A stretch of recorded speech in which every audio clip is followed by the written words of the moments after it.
Two German shepherds burst into a medical clinic. One blocked the hallway, the other blocked the door, and then… The police handcuffed both of them, considering them dangerous. But no one knew. In the corner of the room, there was a note written in a child's handwriting. "Don't let him do it again." They couldn't speak, but their actions told a story that humans had chosen to forget. And that was just the beginning. Let's listen to the end to see how the story unfolded. The March wind swept softly through the towering pine trees of Hemsworth, gliding along the edges of rooftops crusted with time, carrying with it the warm scent of pastry dough rising in early ovens and the faint chime of morning bells echoing through a town that had stayed too quiet for too many years. It wasn't a rainy day. It wasn't a sunny day either. Just one of those in-between mornings where the world seemed to float, unhurried, as if the town itself was holding its breath, postponing the truths it wasn't ready to face. Helen Moore walked slowly along the uneven brick sidewalk, her hand tightly holding that of her young son. Eli, 8 years old, lean and silent, carried the kind of gaze that always seemed to be listening inward rather than out. He didn't talk much. He didn't play like other kids. And lately, he'd been waking up in the middle of the night, whispering that something was humming in his head, that his heart felt like it was about to fall out of his chest. At the end of Main Street stood the new clinic, a white, freshly painted 2-story house, nestled awkwardly between old stone buildings, looking pristine and out of place, like a sweet smile forced into the middle of an uncertain conversation. The wooden sign above the door swayed gently in the breeze. Doctor. Reese, Pediatrics and Wellness. No sound came from inside. Helen pushed the door open. The waiting room was strangely spotless. Beige plastic chairs lined the walls. A tidy reception desk stood in the corner with a small service bell covered in a folded cloth. And a sign quietly reminded patients not to bring food indoors. No crying children, no sharp scent of antiseptics or cough syrup, only a cold, almost invisible trace of sterilization that seemed to linger like something trying not to be noticed. Eli tightened his grip, his head tilted, eyes scanned the room. Then, one step back. Helen sat down, gently brushing his hair, her eyes drawn to the wall where framed diagrams hung. Skull cross-sections, brain structures. Not the kind of pictures she expected in a pediatric clinic. Just then, the gray door at the back opened. A tall, thin man with pale skin and close-cropped white hair stepped out, dressed in a white coat and wearing a half-smile that didn't reach his eyes. "Good morning," he said, voice low, smooth, polite. "I'm Dr. Reese, and you must be Eli." Helen nodded and moved to stand, but Reese raised a hand in a soft gesture. "No need to worry. It'll be quick. Just a few questions and some basic readings. You can wait here if you'd like." She hesitated, but Eli gave the faintest nod, even as his hand clung to hers until the very last second before the door closed. The latch clicked softly, but to Helen the sound landed with weight, as if it wasn't just a door closing, but a space in her chest sealing shut, where something unnamed and cold had begun to grow. 2 blocks away, at the edge of the trail leading into the West Woods, Echo, an aging German shepherd with graying fur and the calm stillness of something once trained for war, stood frozen in the dead grass. Echo had no collar, no tags, and no master, but everyone in Hemsworth knew of him. They were used to seeing him lying by the old bookstore, stretched out near the gas station bench, or walking calmly through morning fog like a relic the town had somehow inherited. No one knew where he came from, but those amber eyes, sharp, silent, carried a lifetime of things no ordinary stray should know. That morning, Echo had been sniffing through the bakery's trash when something changed. He froze. Ears stiffened, nose twitched, There was a scent off, cold, chemical, like metal scraped on stone, like sanitizer mixed with something bitter and buried. Echo turned. Without pause, he bolted toward the town center, cutting across the lawn, slipping behind the old chapel. At a nearby auto shop, Ranger, a younger K9, dark-coated and proud, was lying at the porch beside old Mr. Vernon. Even in retirement, Ranger rose early every morning, instinctively patrolling a few blocks, as if the years of duty still whispered to his bones. When Echo streaked past, not barking, not signaling, Ranger didn't hesitate. He stood. One look, then he ran. One old, one young. Both locked in. No one knew where they were going, but their eyes said everything. They knew. Back at the clinic, Helen checked her watch. 13 minutes. Still no sound. She stood, walked slowly toward the counter, her fingers brushing the smooth edge of the desk. A sudden chill touched her fingertips, not from the surface, but from something deeper, spreading outward from her palm like frost. Just then, through the foggy glass window, a shadow appeared. A dog. It stood at the edge of the planter box, tall, still, ears pointed, eyes fixed squarely on the building. Then, a second shadow, larger, moving in from across the street. Helen narrowed her eyes, stepping closer to the glass. Neither dog moved. They didn't shift, didn't sniff, didn't circle.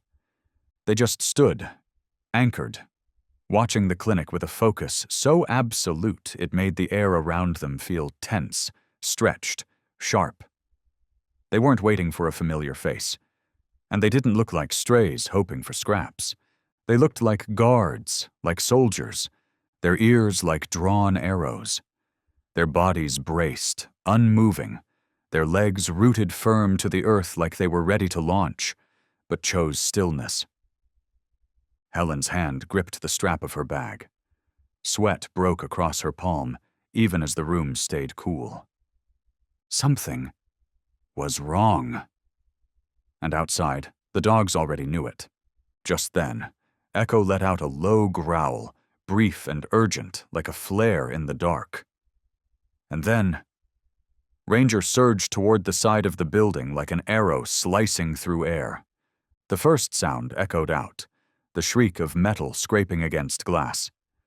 Then came the snap of a side window forced open, not loud, but sharp enough to jolt Helen upright.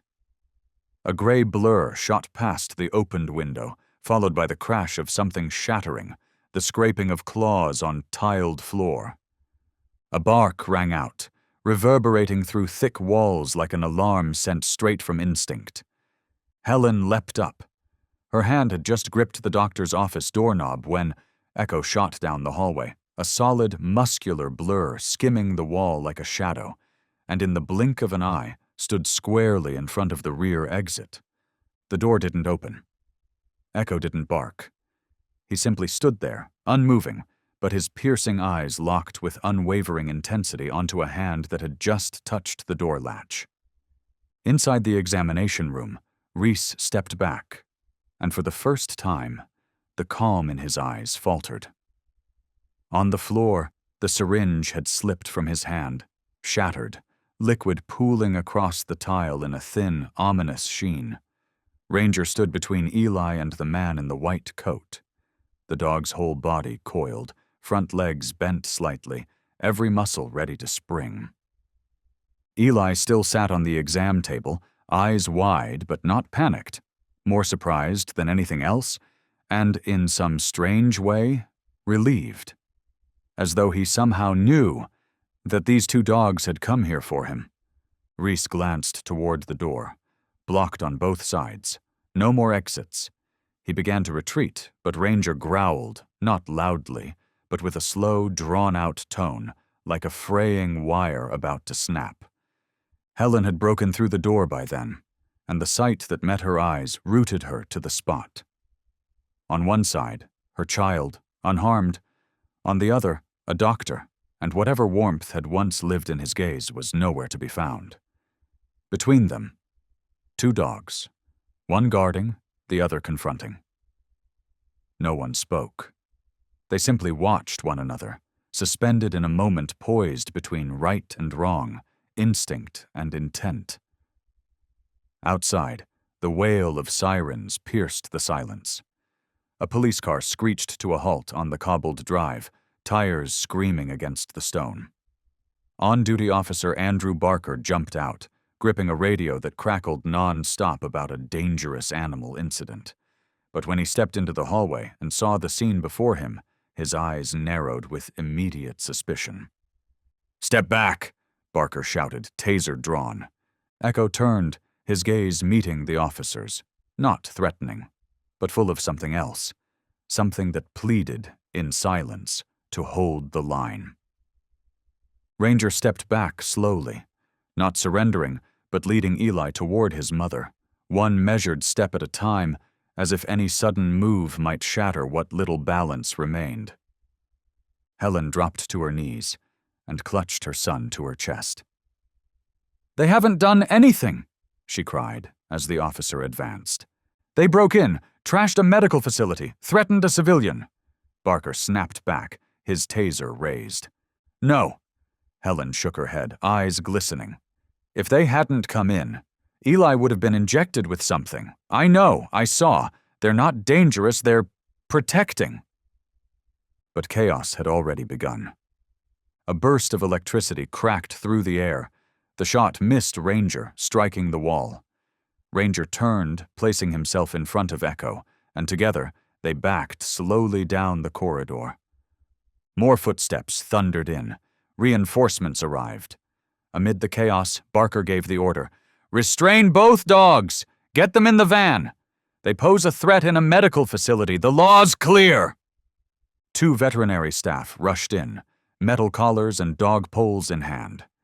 Echo didn't resist. Ranger let out a low, reluctant growl, but didn't strike, as if they both understood. This was a step they had to take, to protect something more vital than freedom. The warning had been sent. 10 minutes later, the clinic fell silent again, as if nothing had ever happened. Only Helen remained, arms wrapped around Eli, watching the small van pull away, carrying Ranger and Echo out of town toward the animal control center. She didn't know why, but something in her chest ached in a way it never had before, not from fear, but from a strange, hollow loss, as though something that had once held the truth in place was now being driven away. At the clinic's doorstep, a few drops of liquid still stained the tiles, the place where the broken syringe had leaked into the cracks. Inside, the medicine cabinet stood ajar, and one of the locked compartments had been tampered with. And in the very spot where Echo had blocked the exit, a sliver of thin paper, torn from somewhere, fluttered in the draft. There was just one line scrawled in a child's shaky hand. "Don't let him do it again." The paper seemed to crack the silence, a quiet wound beneath the harsh white lights of the clinic. Dana Wells, a seasoned officer once part of Richmond's K-9 task force, knelt down and lifted the scrap with 2 gloved fingers, her pulse climbing in slow, steady beats. Her eyes didn't leave the words as she slowly looked up, toward the 2 dogs being restrained at the edge of the room. Ranger lay down, his gaze locked not on anyone, but on the medicine cabinet. Echo sat against the wall, ears pricked, still, as if listening for something no human could hear. Dana stepped closer, not with force, not with fear, but like someone who knew the language needed to speak to souls that had seen too much, and remembered more than they were meant to. "Ranger," she whispered. The aging shepherd turned his head toward her. Just a glance, but something in it twisted her heart. Not fear, recognition, as if something long buried had returned, unannounced. "You know that dog?" Lieutenant Moore asked, catching the shift in her expression. "Not just know," She didn't take her eyes off Ranger.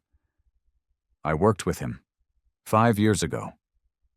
The room seemed to exhale, the tension thick in the air. Dana moved slowly toward the dog. She slipped off her glove, leaned in close enough to see the salt in his fur, the darkening in his eyes, the tiny scar on his neck, the scar from a raid she'd never forgotten. "Do you remember me?" she murmured.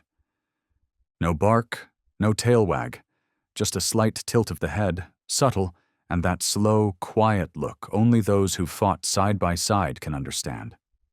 Ranger remembered. And it wasn't a dog's memory, it was a soldier's. Dana stood, her voice firm. "This isn't some case of dogs gone rogue, not with Ranger." "You sure about that?" Moore asked warily. "In 3 years of working with him, Ranger never once made a wrong move." She cut him off. And every time he reacted, he had a reason. Silence stretched between the officers. Dana walked to the exam table, looked at the note in her hand, then down at the floor where the broken syringe had shattered. This wasn't instinct. Echo and Ranger were pointing to something we haven't wanted to see. Dana instructed Moore to preserve the scene, then walked out, carrying the note, and a memory that had never truly gone quiet. The old records room in Columbus PD, where Dana once had a corner desk before being reassigned to Richmond, still smelled of decaying paper and cold coffee. She dug through the case files involving K9 units from the last 10 years. And then, like fragments of memory woken from sleep, the black and white photographs spread across the table. Photograph 1, Ranger stands before an abandoned house, its walls hollow, windows boarded up, yet it would later be remembered as the place where 2 missing children had been held captive in silence. Photograph 2. Ranger halts near a waste site just beyond the town's reach, nose inches from the soil, where dozens of discarded syringes, origin unknown, lie buried beneath broken glass and earth. Photograph 3. Ranger blocks a moving truck with his full weight, unmoving until officers force open the rear doors, and inside they find a sealed compartment laced with rows of vials, liquid sedatives glinting under the flashlight. Photograph 4. Ranger refuses to leave a dim, dust-filled room containing outdated medical data recorders, devices used to store unlicensed biological scans. Photograph 5, the last ever taken before Ranger was placed in an official care unit, shows him lying quietly outside a mobile surgical tent, eyes fixed on the closed flap. No one dared enter, and not long after, officers uncovered that a medical staffer working inside had used a false identity, injecting experimental substances into indigenous children. Dana sat upright, breath caught mid-chest, as she laid the final photo beside the clinic facade from earlier that day. Dr. Reese's clinic. The same clinic where Echo had stood like a sentinel, and where Ranger had crashed through the doorframe with urgent resolve. This wasn't chance. It was never chance with a dog like Ranger. She exhaled slowly, her fingers tightening around the last photograph, then reached for her phone with quiet, firm urgency, her voice hushed, yet pulsing with tension. "Moore, don't release them. I'm on my way back. And this time, I want a full background search on Reese, every detail." There was a pause on the line, and then Moore responded, hesitantly. "I'll keep both of them in holding, but Dana, if you're right." Dana didn't answer. She simply folded the photo along its worn crease, her eyes now burning with the weight of memory, sharp, awake, as if a part of her had just been pulled violently out of a slumber that had lasted 5 long years. And elsewhere, in the dim confines of the temporary holding station, Ranger lay close beside Echo in a metal crate, their eyes locked not on the wall before them, but on a door that wasn't there. A door they had once seen opened during a mission that no one had ever dared to name. A breeze slipped through a narrow vent, fluttering the edge of a torn scrap of paper Dana had unknowingly stuffed into her coat pocket. On it, scrawled in a trembling hand, were the words someone had once whispered in desperation. "Don't let him do it again." At that exact moment, Dana's inbox pinged. A forensics report had arrived. Subject line: fluid sample, urgent. She didn't wait. She opened the file, and the first line sliced through the haze of her mind like a blade pressed to old scar tissue. Unknown compound containing synthetic neurotransmitter elements, possible connection to prohibited experimental agents from the 1980s. No trade name, no recognized medical use, just a coded sequence, once red-flagged by the Bureau, and Dana had seen that same string before. But it was during another investigation, nearly 2 decades ago. An operation she had once sworn never to reopen. But Ranger had never forgotten.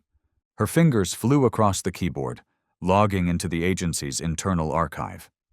She typed, "Project Whisper, Colorado, 1985. The file opened slowly, faded yellow text on a gray-blue interface. And there it was, right at the top. Ranger, K9 Unit 457, Task, Biological Scent Identification at Mobile Research Facility. Image logs surfaced, blurry, grainy, showing an underground mobile lab built into the cold belly of a mountain range in northern Colorado. It had once been flagged for injecting minors with emotion-suppressant compounds under the guise of special behavioral therapy. All traces had been erased, every record buried. Except one name that was never verified, Raymond L., the attending physician. He had vanished along with every file. Dana scrolled faster now, eyes scanning decades-old notes. In the on-site observations section, one handwritten annotation stood out in red ink. K9457 responded aggressively to Room 4, presence of ether-based chemical compound. She stopped on a photo. It showed a man in a white coat, captured from the side, his face partly obscured by a surgical mask. But the eyes, those calculating, empty eyes, the carefully slicked-back silver hair, and that subtle, familiar gesture of resting his left hand against his collar while speaking, every detail returned with piercing clarity. There was no doubt. Reese was Raymond L.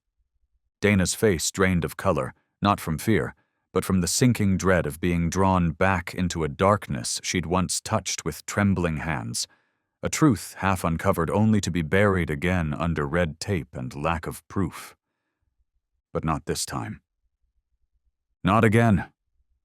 She gathered the documents, printed every scan and report, then picked up her phone and dialed the state-level lead investigator. "I want a full identity trace on Dr. Reese. Every license registration, educational record, movement across state lines for the past 20 years. The voice on the line sounded wary.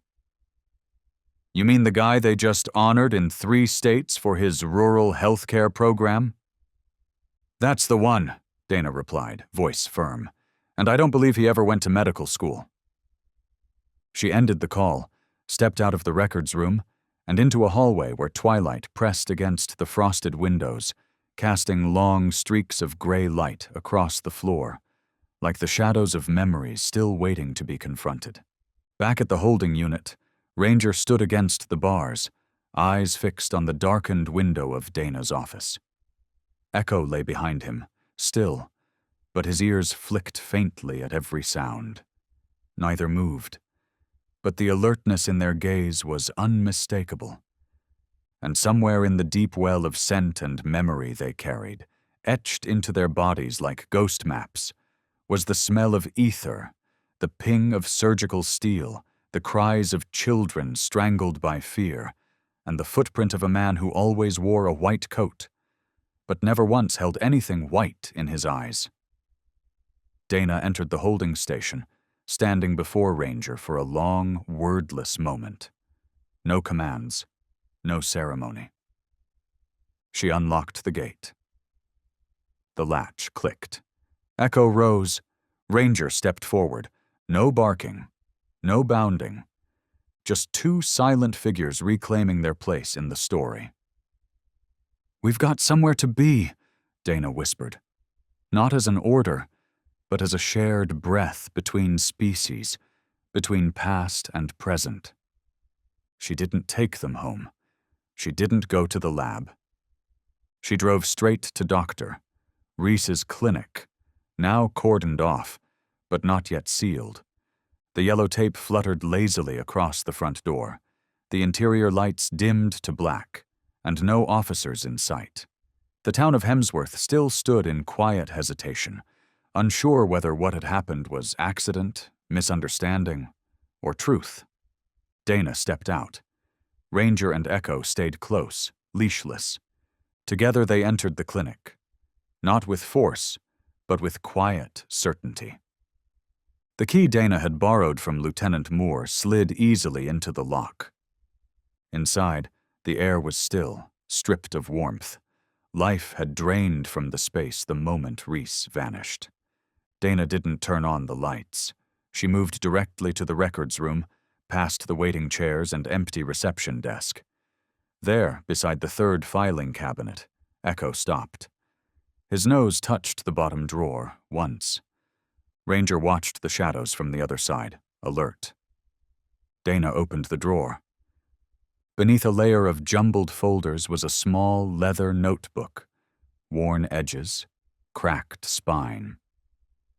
She opened it. The first pages were blank. Then, slowly, lines appeared, handwritten, erratic, as if scribbled in panic. Black ink filled the pages, some sections underlined in red, a few torn out. But in the center, one list remained. A chart, numbered, names, ages, intake dates. And at the bottom, in tiny red ink, Phase 3, Observe Reactions. There were 23 names. There were no names, only designations and codes. But Dana knew. Each of these entries was once a living person, each name a child that had once laughed, cried, existed in the real world before being reduced to sterile letters on a cold page. She turned to the next sheet. The list was gone, replaced by scattered notations, brief lines interwoven with strange, indecipherable symbols. But then one entry caught her eye, and her grip on the notebook tightened until veins stood out stark beneath her skin. Some responses exceeded projected thresholds. Case number 7, cardiac arrest. Note, unsuitable.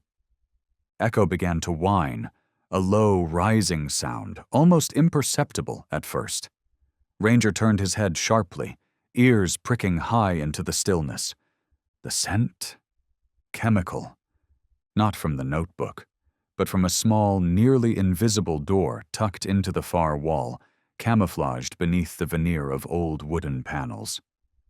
Dana stepped forward, her fingers brushing the edge, pushing it open gently. Behind it was a chilled compartment, the kind used for pharmaceuticals. A narrow, cold room with a single industrial-grade freezer pressed against the back wall. Echo let out a growl, low and guttural, and backed away. Ranger moved forward instead, slow and steady, stopping right in front of the second drawer from the bottom. Dana opened the freezer. At once, a wave of vapor hissed out, white and icy, curling up her sleeves like the breath of something buried too long. Inside were rows of slender glass vials, each filled with an opaque milky fluid, their surfaces marked only by red ink, code numbers hastily scrawled, no manufacturer, no dosage, no instructions. But Dana didn't need a label to know. This was it. This was the substance Reese, or rather Raymond L., had been using to continue the experiments that had started in 1985 and had never truly ended. Echo whimpered again, the sound rising with a keening tremor, as if his senses were drawing memories from the air, from the sharp burn of something that should never have returned. Ranger said nothing. He simply stood between Dana and the freezer, his stance unwavering, eyes fixed on the drawer, as though guarding it from any who dared reach in. Dana shut the compartment and took out her phone. Without hesitation, she began documenting everything, every vial, every marking, every frozen shadow. She didn't need time to process. The truth had crystallized. Reese had not just returned. He had resumed his work, hidden behind the mask of a healer, buried in the shadows of procedure and permission. Meanwhile, at Helen's home, Eli sat by the window, a red crayon in hand, drawing steadily on white paper. He hadn't spoken a single word since that day. But in place of answers were pictures, page after page, each a fragment of memory, each a fragile piece of something he couldn't name, but couldn't forget. The first was a man in a white coat, and in front of him 2 dogs, one snarling, one standing firm. The lines were shaky, but the details unnervingly precise.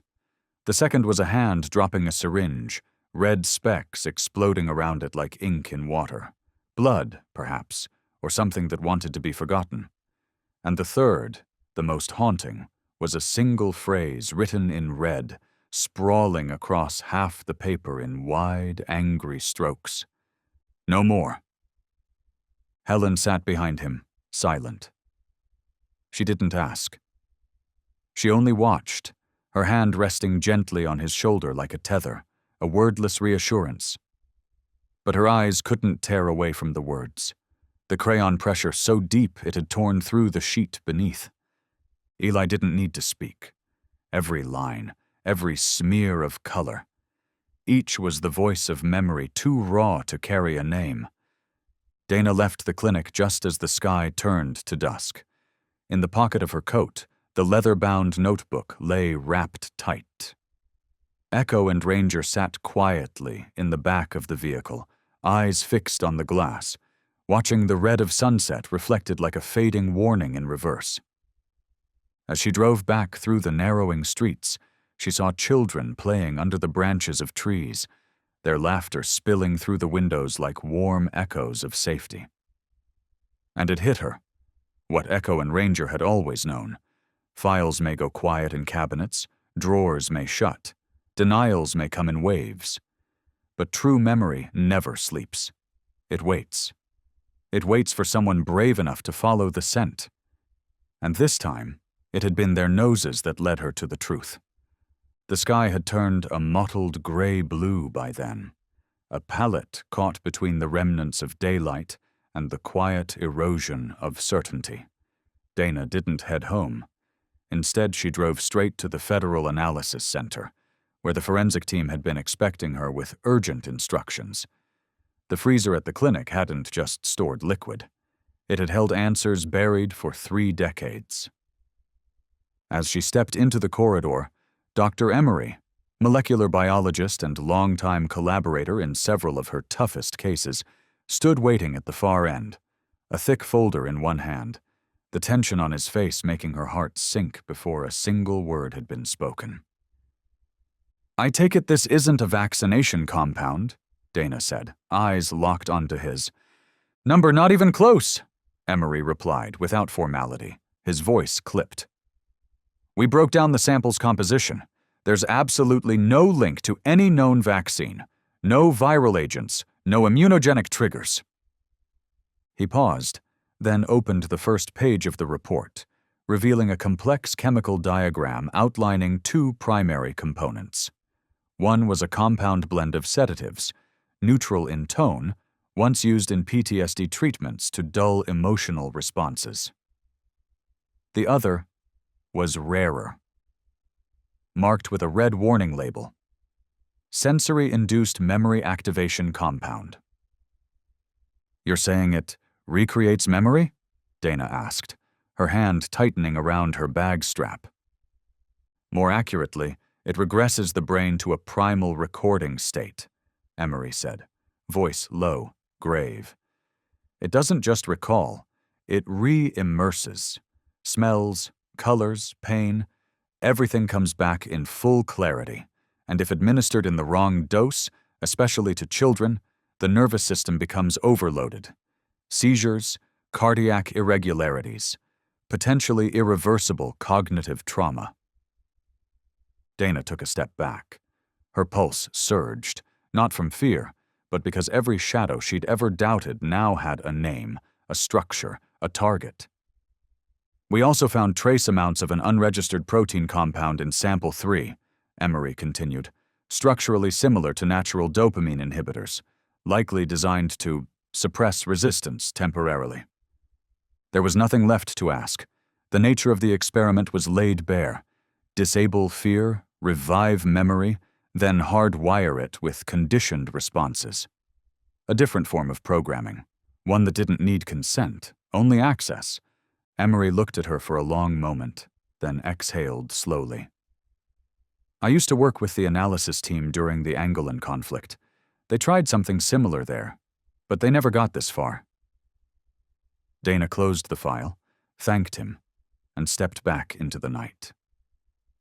The street lamps had flickered on, scattering points of gold across the empty streets like watchful eyes. Echo and Ranger lay still in the back seat, their heads slightly tilted, as if they knew exactly what she now carried. The next morning, Dana was summoned to an emergency hearing at the county precinct. Lieutenant Moore and 3 legal advisors waited. She was asked to recount everything: the dog's behavior, the discovery in the clinic, the laboratory findings. When she finished, silence hung like fog. "The evidence is compelling," one advisor said, "but Dr. Reese has left town. We'll need time to process a federal warrant." "And what about Ranger and Echo?" Moore asked, his eyes fixed on hers. "They did what was right," Dana replied without hesitation. "No one else saw the danger coming. If not for their instincts, Eli would have been the next subject." After a brief discussion, a decision was made. Ranger and Echo would be released under conditional supervision, weekly behavior checks, routine vet evaluations, and they were not to leave town. Dana accepted the verdict without protest. She understood.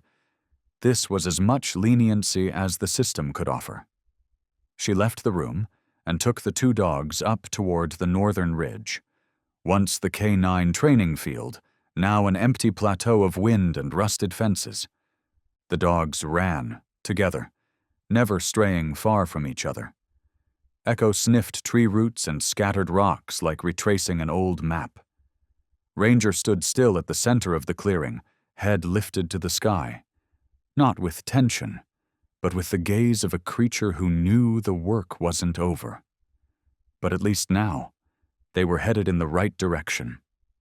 Dana slowly lowered herself into the chair, her hands braced behind her against the worn edge of the wooden bench, eyes fixed on the 2 silent sentinels before her, not needing any words, not waiting for approval, because in that quiet exchange, the soft nod from Echo and the barely there tail flick from Ranger were more than acknowledgement. They were the kind of unspoken confirmation that no badge, no document, and no jury had ever given her in over 2 decades of service. And from that moment on, something took root deep within her. A plan, still shapeless, but already alive. By morning, inside a narrow briefing room tucked behind the county police headquarters, Dana sat face to face with Special Agent James Lang, freshly arrived from Central Intelligence after whispers about the clinic reached the federal level. Lang, a man with the steel gaze of someone who'd crossed borders drawn in blood, spoke in a low and measured tone that disarmed without ever needing to threaten. A voice that invited trust simply by refusing to demand it. "We don't have anything solid enough to link Reese to Raymond L., Lang said, sliding a thin file across the table toward her. "He's changed identities at least 3 times, disappearing each time before anyone could connect the dots." "But he doesn't know what we have," Dana replied quietly, flipping open the replica of the worn leather notebook. "And he certainly doesn't know that the 2 dogs he once thought he buried in the past are back." Lang gave a single nod, then leaned down to sketch out a crude map, marking the main road out of town, a checkpoint at the Eastern Bridge, and a wooded path winding toward the state medical station, where Ranger and Echo were scheduled to be transferred for long-term behavioral observation. "I want word to spread that they're being moved tonight," Dana murmured, her eyes pinned to the paper. "If he's still anywhere nearby, he won't let them go."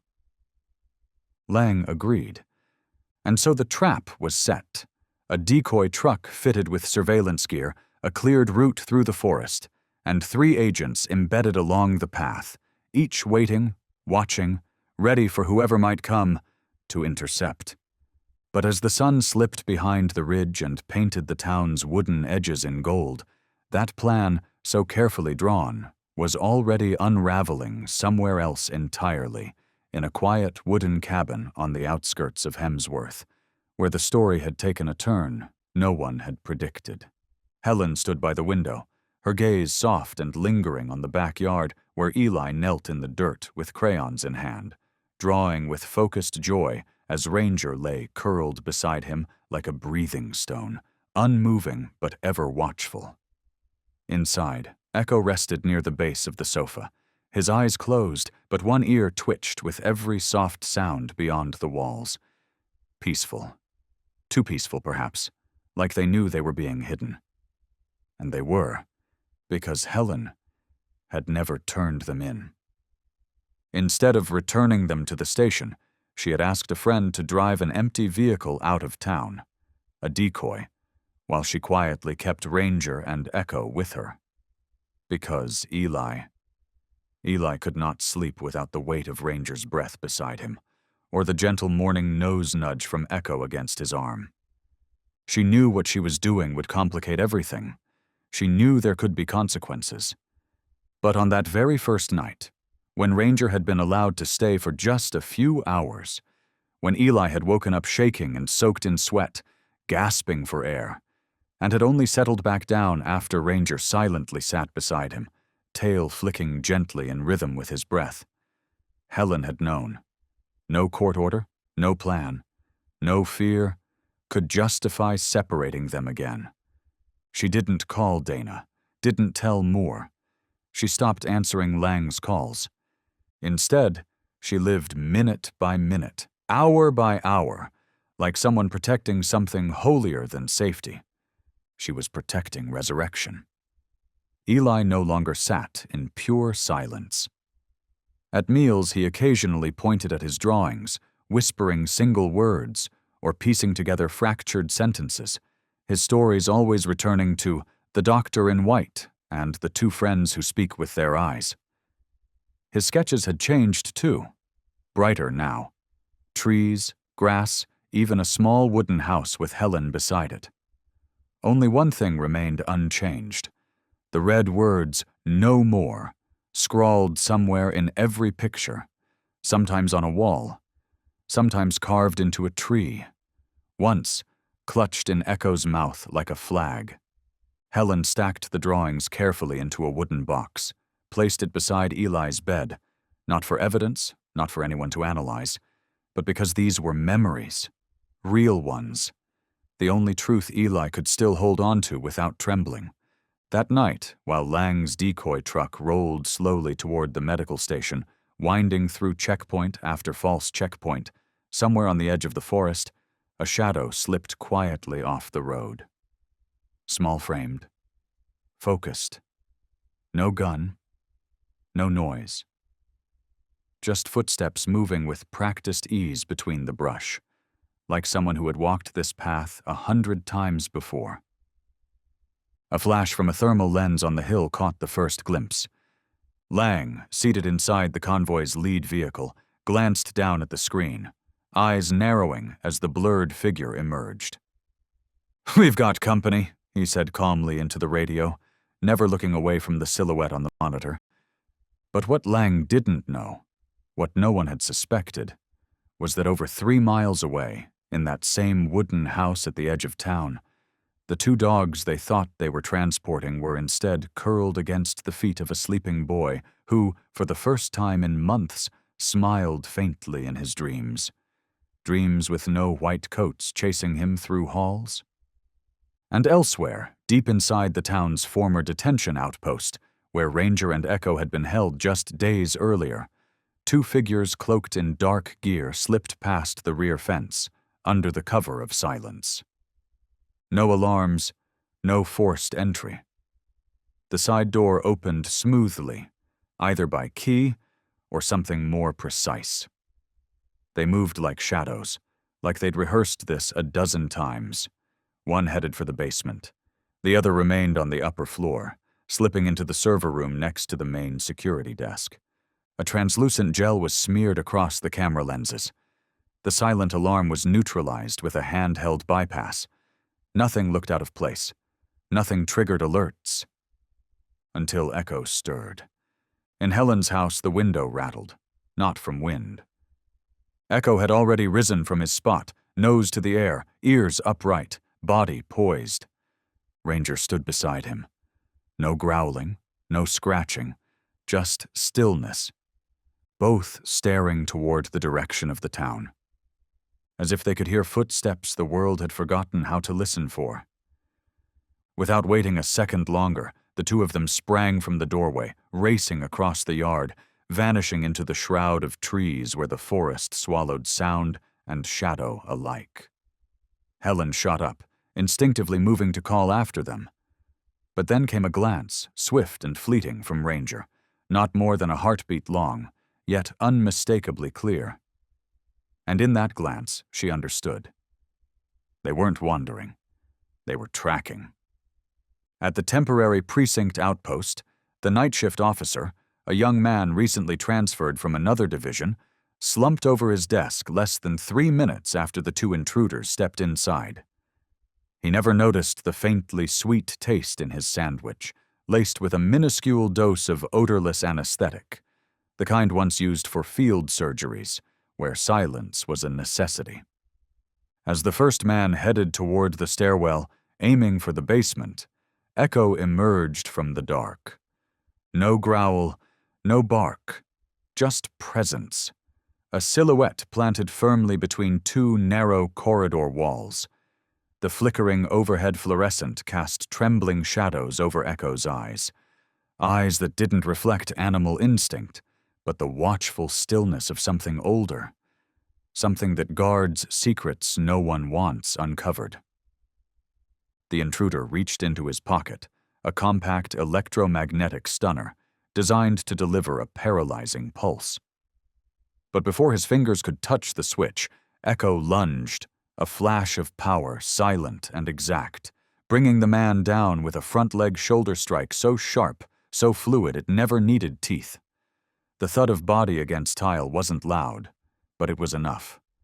Below, in the basement, Ranger had already begun his silent search, led by the scent of something that didn't belong, the acrid trace of machine oil, the copper tang of wire, the faint heat of industrial insulation, a mechanical scent that had no business in a clinic. The basement door stood ajar, and inside, darkness, save for a blinking red light from a hulking unit pushed into the corner.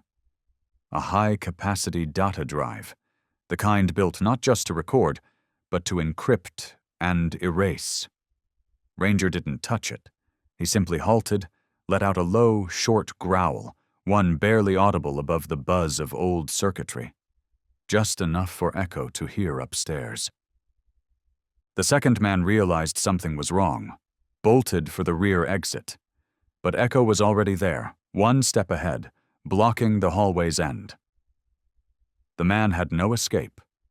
No plan left, except to pull a small glass capsule from his coat and hurl it at the floor, releasing a plume of choking white smoke before diving toward the side door. Echo charged. Ranger, already climbing back up from the basement, looped behind, and in a matter of seconds, they cornered the intruder just feet from the exit.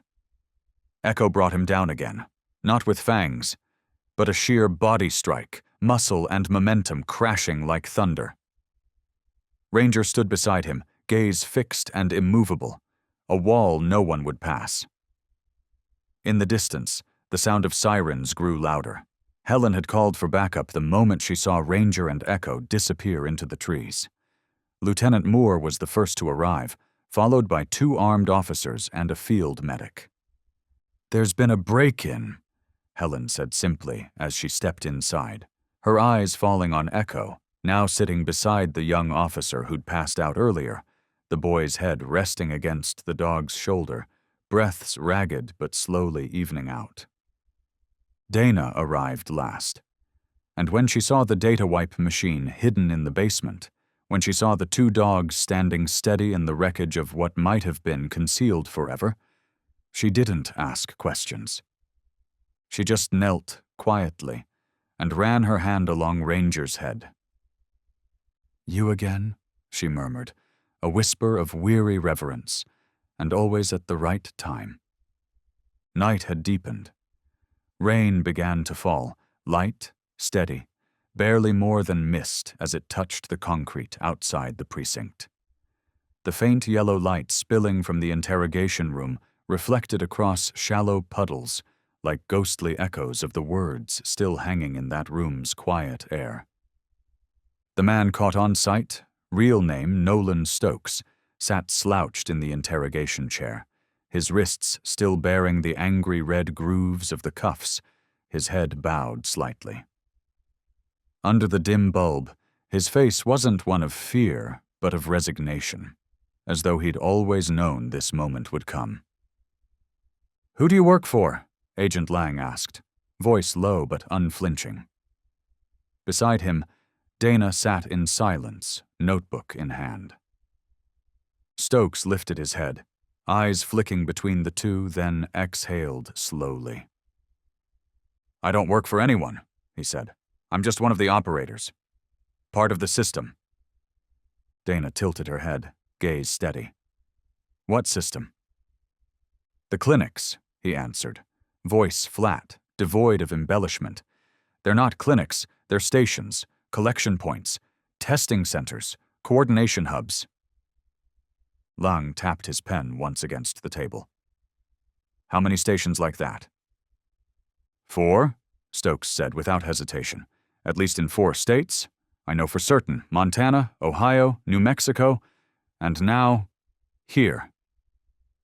Dana inhaled sharply at the mention of Ohio. From her folder she withdrew a faded photograph, grainy, color-washed, but still clear enough to show a man in a white coat, neatly combed hair, silver-rimmed glasses. The name from the old file. Dr.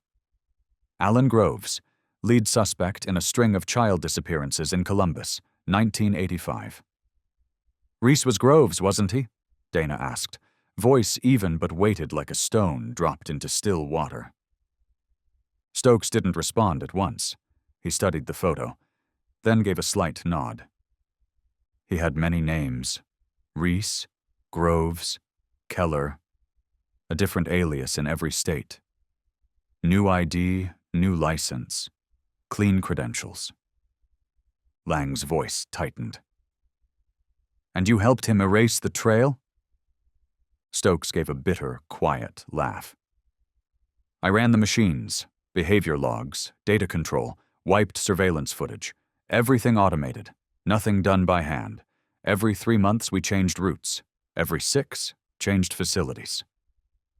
Dana kept writing, pages filling with names, dates, fragments. But what made her stop, what struck her into silence, was what came next, unprompted, from Stokes himself. "In Ohio, back in '85, he was almost caught.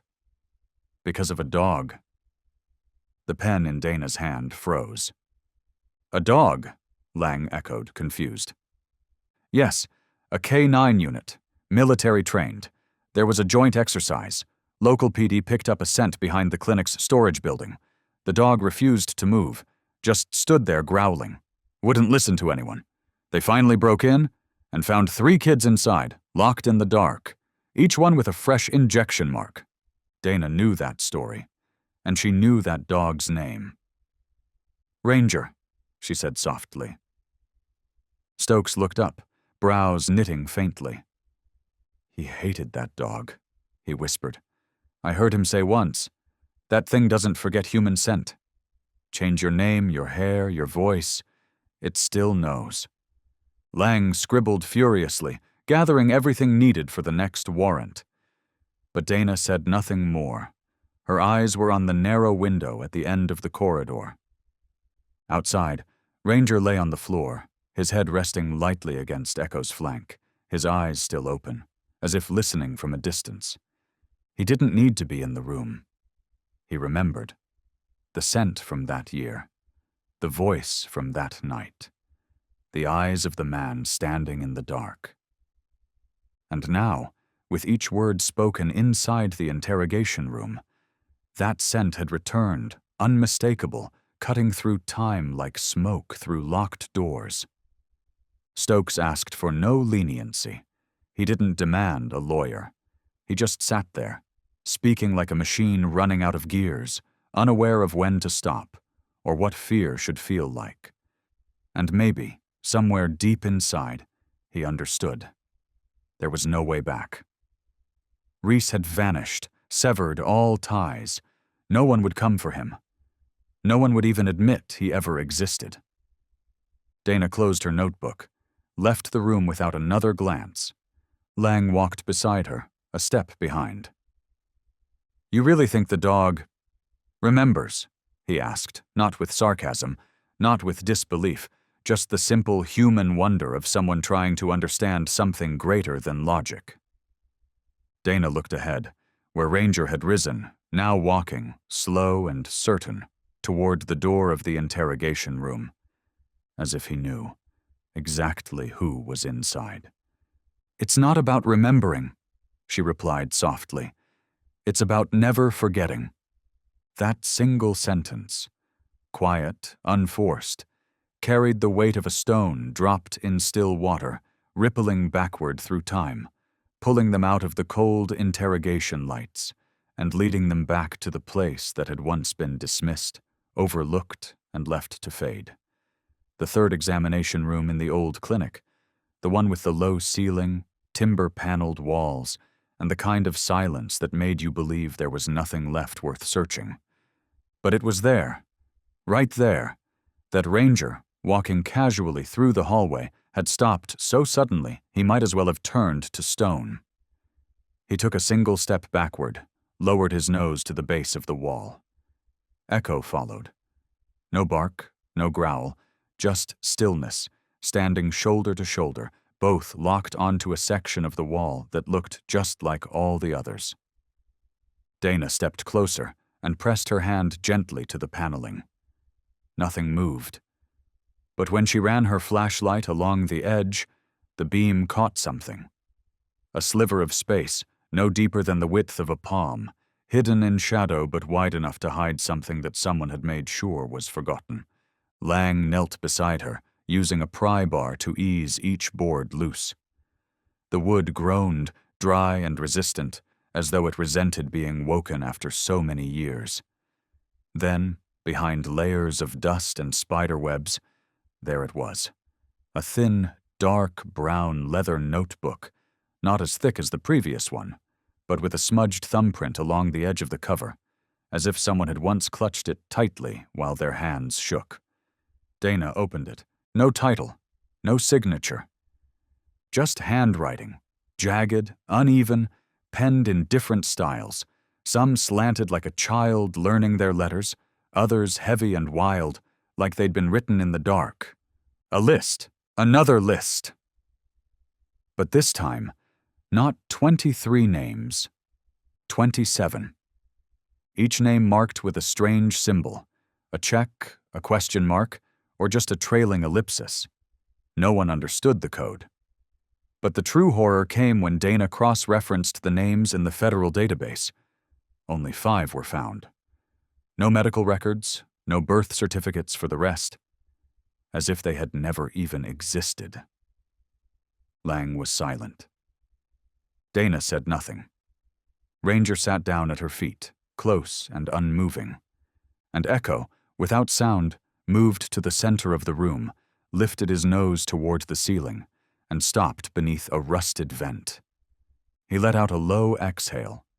Not a growl, but something tighter. Sharper. A breath that sounded like warning.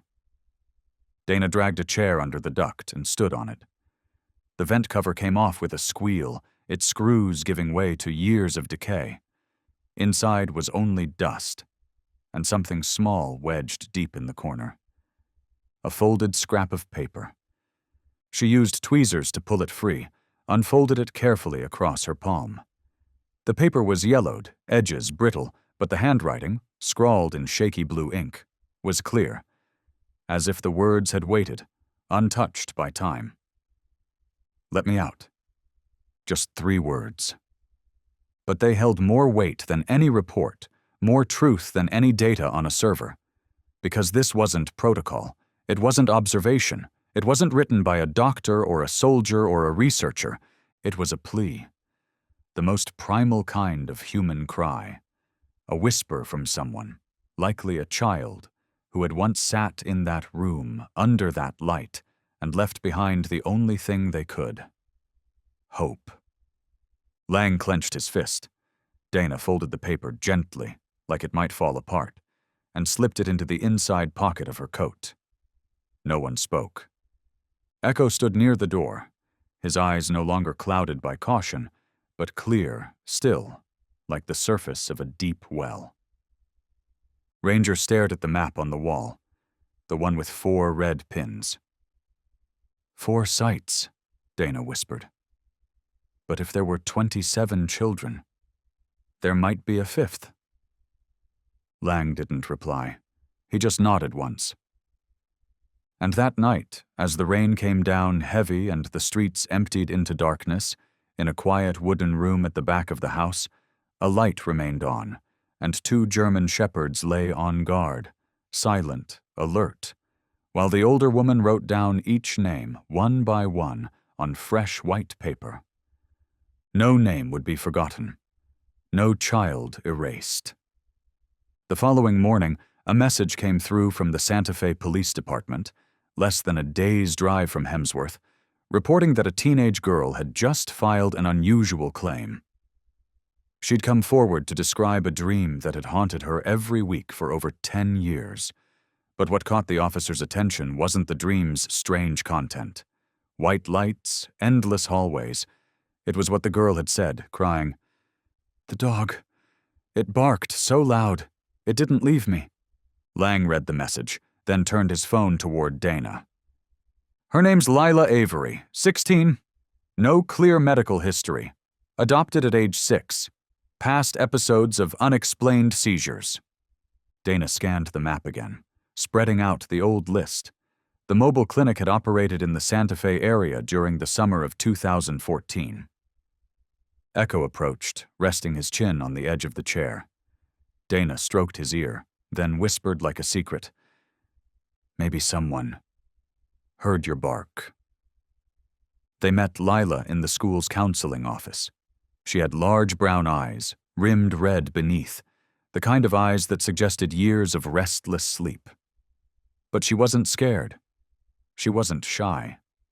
She sat across from Dana with quiet composure, still clutching a frayed, stuffed bear. "How do you know I'm not just imagining things?" Lila asked, voice steady.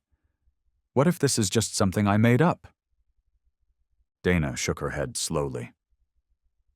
"Just tell me what you remember. Don't change it to make it believable." Lila nodded, then spoke softly. "I dream of a long hallway, silver green, round lights on the ceiling, bright but cold, people in white coats walking around with needles. Once I heard something fall, like metal. Then a dog barked. Loud. Just once. Then everything stopped." Dana reached into her folder and slid an old black and white photo of Echo across the table. Lila stared at it for a long time. Then her hand trembled. It's him," she whispered. "He barked. He tried." Dana looked at Lang. He nodded once. That was enough. Later that afternoon, Eli sat alone on the porch, hugging his sketchbook. Ranger and Echo lay beside him like stones with a pulse. Helen was in the kitchen, but the sound of Eli's sigh carried clearly through the open screen door. "She said she heard Echo bark," Eli murmured. "So, does Echo remember her?" He didn't look up. just asked the question aloud, like casting it into open air. Then he added, almost to himself, "Or do they only remember the bad things?" There was no anger in his voice, no blame, just sadness, the kind that comes when a child begins to understand that memory doesn't always keep the good things whole. Ranger opened his eyes. Echo didn't move, but one ear twitched. They both looked at him. Helen stepped outside, settling beside her son. "Some things," she said gently, "don't need to be remembered in perfect detail. What matters is that someone was there, that someone barked loud enough to call help, that there was a pair of eyes that never looked away when you were scared." Eli stayed silent. Then, slowly, he turned to Ranger and held out his hand. Ranger stood, pressed his forehead into Eli's palm, a quiet act that needed no words. And Echo rose, padded over to Eli, sat beside him. Then, in a sudden breath, let out a short, forceful huff. Not a growl, not a bark, just a sound, released in perfect timing with the boy's uncertainty. Eli laughed. A real laugh. The first one in days where only drawings had spoken for him. "I get it now," Eli said softly. "They didn't forget me. They were waiting for me, to remember them." And as the sky gave way to night, when the last of the twilight drained from the horizon and darkness settled like a shroud over the world, Eli, sitting alone in the small room beside the window, began to draw again. But this time, the images were no longer filled with sterile white corridors or sharp needles gleaming under fluorescent light. This time there was only Echo, standing alone in the middle of a forest bathed in moonlight, barking into the night. And behind him, scattered through the trees, were small dots of light, faint and distant, like the eyes of children being awakened from a place where no child should ever have been made to sleep. That night, Helen's house seemed quiet, just as it always had. But it was no longer the quiet of peace, no longer the soft hush of a home resting in safety, but instead a silence forged by vigilance, a silence that came not from serenity but from a tension stretched thin and ready. Ranger did not move from his post by the back door. Echo lay at the foot of the stairs, close to Eli's room, not fully asleep, only his eyes half-lidded, his ears alert, his back tight with anticipation. Every sound, no matter how subtle, a creak, a gust, a breath against glass, made them tense, like coiled threads ready to snap. Near midnight, a sound stirred outside the fence. Not loud, just enough to disturb the pattern of the night. Echo rose instantly. Ranger was already standing, gaze focused through the narrow slit in the curtains. In her room, Helen sat up, her palms slick with sweat. She hadn't heard it clearly, but the way the dogs moved, the rhythm of their steps, the change in their breath, told her everything. Someone was out there, not a raccoon, not the wind, something Echo could recognize, something Ranger was assessing. She didn't turn on the lights. Instead, she reached for her phone, her fingers dialing a number now engraved in her muscle memory. The line picked up after just 2 rings. "Is it happening again?" Dana's voice was calm, low, unsurprised. Helen didn't answer right away. She simply whispered, "Echo just whined. Ranger hasn't moved. I think someone's here." Dana didn't hesitate. "Stay inside. I'm coming now." Less than 15 minutes later, her car eased to a stop at the end of the street, headlights off.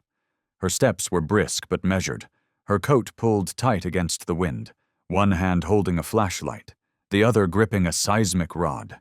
Ranger emerged into the yard first, his gaze fixed on the western fence, where a tall bush obscured the view.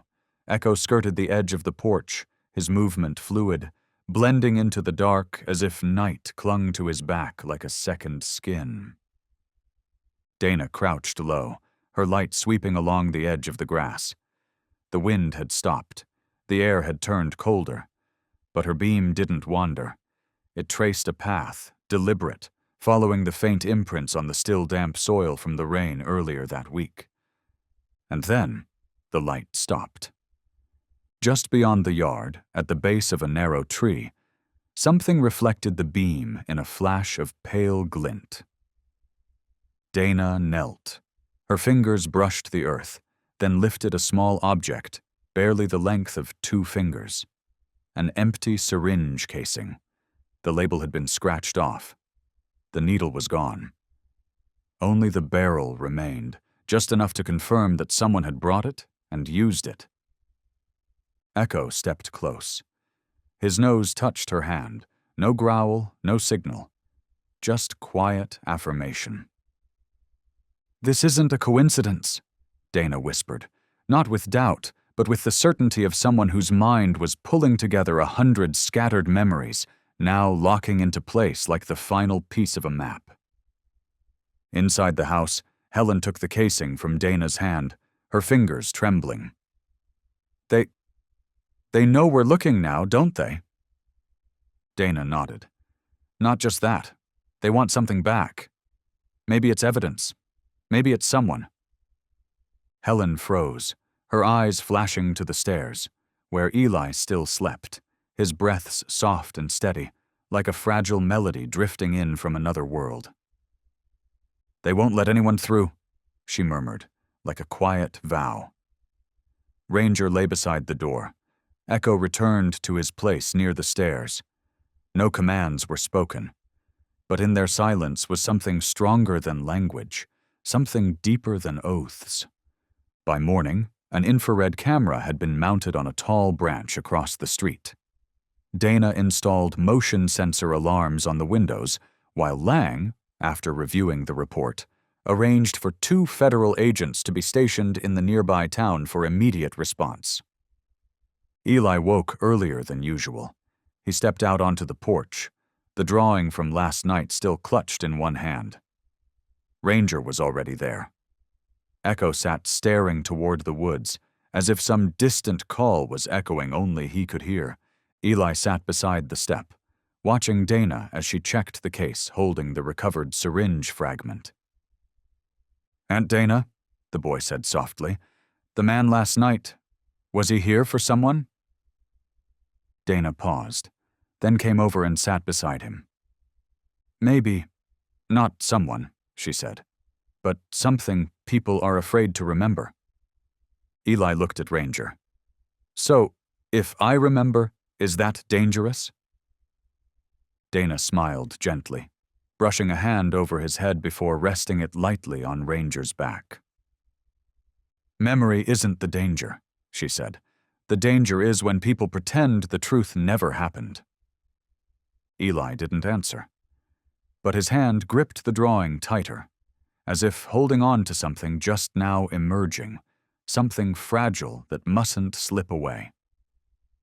And that evening, in the quiet corner of a room no one was watching, he drew again, this time a figure standing outside the door, and Echo between them.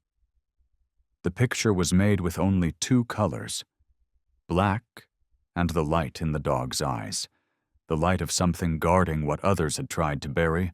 2 days later, the federal task force received coordinates for an old site west of the Cascade Mountains, once registered as a Cold War biomedical facility, long erased from official maps since the late 80s.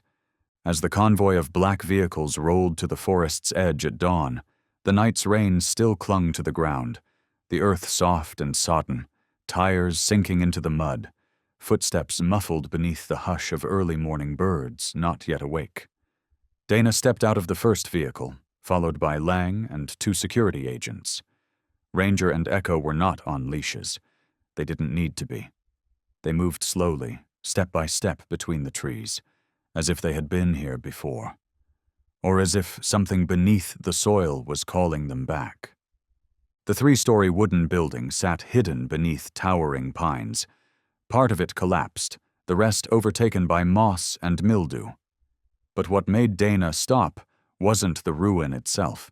It was the rusted iron hatch behind the house, once used to store research archives, now looming like a sealed gate begging to be reopened.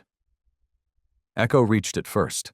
He gave a low whine and sat, ears upright, eyes locked on the bent metal of the door, unblinking. 3 floors deep, one agent said. No ventilation, no cellular signal. We stick together. Lang nodded. Ranger moved to the left, Echo to the right. Dana led with the flashlight, the beam sweeping across stained brick walls, still marked with peeling diagrams of test compound distributions. The deeper they went, the colder the air turned. Their steps echoed, as though the walls themselves were listening, recording every breath. On the 2nd floor, Echo stopped, not because of a sound, but because of a scent. Sweat, antiseptic, and something else. The scent of waiting. He gave a soft whimper, then turned to Dana, as if to ask, "May I?" Dana nodded. Echo moved toward a thin wooden door, out of place amid the concrete and steel. He pressed his nose to it, sniffed, then tapped it, not with claws, not with teeth, but with his shoulder, gently, a sound inside. Barely a whisper. Echo sat, then tapped the door again, this time softer, his body brushing it lightly, like a dog trying to coax a friend into play. 1 minute. 2. Then, the click of a lock. Echo stepped back. The door creaked open. A girl, perhaps 8 years old, stood barefoot in the room. Her hair was tangled, dark circles under her eyes, her frame small and pale, wrapped in the silence of someone who had survived too much to cry. She didn't scream. She didn't run. She simply looked at Echo, as if she had seen him before, maybe in dreams. "What's your name?" Dana asked, kneeling slowly. "Marley," the girl whispered. I thought he was just the dog from the picture." Echo didn't move. Ranger had stepped in behind, now standing like a sentinel of stone behind her, his body blocking the hall, guarding the path no one would take again. Marley reached out, her small hand resting gently against Echo's neck. "Do you bark?" she asked, barely above a whisper. Echo didn't bark, but the look he gave her, steady, deep, filled with something that could never be written into any protocol, was enough to make the entire security team freeze, because they all understood in that moment. There was no need to bark anymore. The one who needed to hear had already heard. When they led Marley out of the tunnel, the sun had already risen, its rays streaming through the canopy in soft golden beams, the first warmth to touch that forest after so many days of gray. Dana wrapped Marley gently in a blanket. The girl didn't speak much, but her fingers never left Echo's fur. Ranger walked ahead, eyes scanning the treetops and the narrow bends between branches as though still expecting something buried to stir, something not quite finished with them yet. At the mouth of the bunker, a forensic agent ran up, breathless. "We found a room," he said, voice tight. "Metal beds, chalkboard names. Traces suggest multiple children were kept there."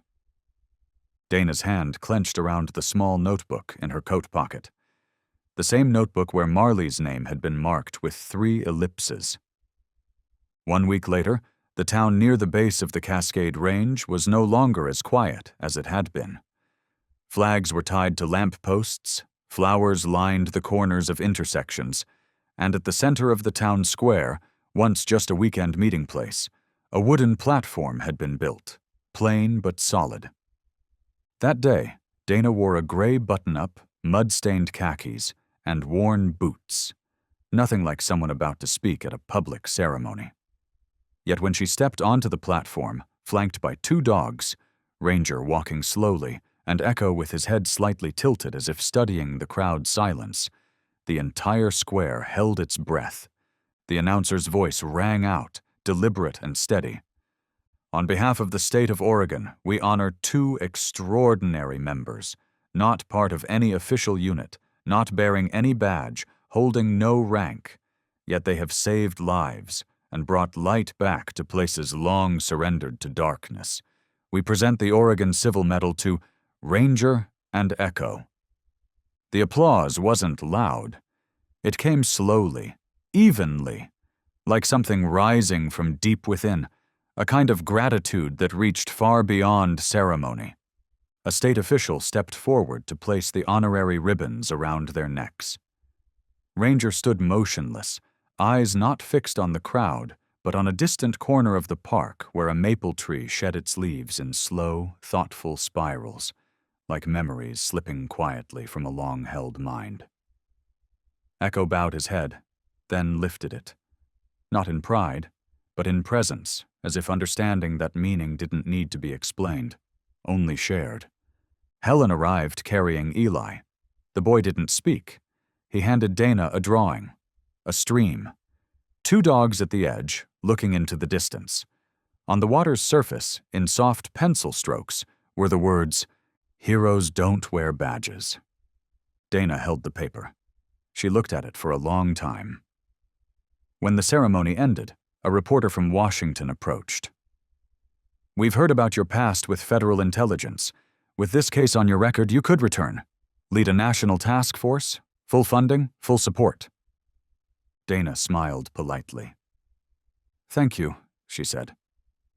"But I've got other plans." The next morning, a small wooden sign was mounted in front of a house just beyond town. Oregon Missing Ledger, Office for Unfiled Disappearances. Not federal, not state-funded. Just a place where the forgotten could walk in and say, "I remember something, but no one believes me." Ranger lay at the front door, eyes always half open. Echo had taken to sitting beside the bookshelf, where overlapping maps covered the wall, marked with a blur of red and green pins. Dana placed the medal on a low shelf, not framed, not spotlighted, just set between 2 black and white photos. One of Eli holding Marley, the other of Echo pressing his head into the lap of a girl with no known name, no listed age, only eyes that still spoke. I heard the call, and I got out. On a late weekend afternoon, sunlight tilted through the windows. Eli sat sketching on the floor, Ranger and Echo curled beside him like stones grown warm from years of presence. "Ms. Dana," the boy asked quietly, "do you think they'll stop remembering?" Dana, mid-document, didn't look up. She just answered, "Number, and neither should you." "Why not?" "Because some heroes aren't remembered with statues, but with the lives they helped keep going." Echo let out a soft breath, something between a sigh and a whisper, like wind brushing against old pages. Ranger lifted his head, looking outside, toward the porch where the maple branches danced lightly in the breeze, and in the middle of that gentle calm, there was something unspoken, something unmistakable. The truth that what Ranger and Echo had truly needed all along wasn't a medal, but to be believed. The years passed, quietly, without headlines, just as the 2 of them had lived, loyal, unseen, and steady. Dana slowly stepped back from the work, handing the reins of the ledger to a younger team, though she kept her desk by the window. Helen returned to teaching full-time, dropping by sometimes when Eli needed help tracing a name that wouldn't leave his mind. And Eli, the boy who once could not speak, grew into a documentary illustrator, drawing out the unspoken beats of forgotten cases, his pencil moving like a pulse still echoing with names never called aloud. Ranger faded first. One quiet winter morning, he didn't rise when Dana opened the porch door.